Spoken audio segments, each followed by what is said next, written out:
بسم اللہ الرحمن الرحیم۔ گرین ہارٹ کی طرف سے آپ سب کی خدمت میں السلام علیکم۔ حضرت واصف علی واصف رحمۃ اللہ علیہ فرماتے ہیں، سچے انسان کے لیے یہ کائنات عین حقیقت ہے اور جھوٹے کے لیے یہی کائنات حجاب حقیقت ہے۔ ہماری آنکھوں کے سامنے عجائبات ہیں لیکن ہم دیکھتے نہیں۔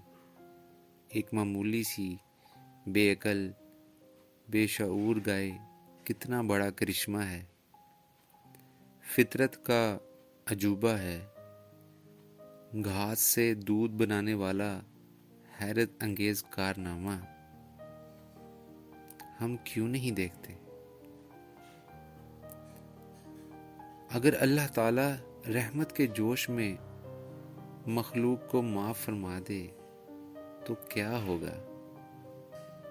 موت کا منظر مرنے کے بعد، کیا اللہ معاف کرنے پر قادر نہیں؟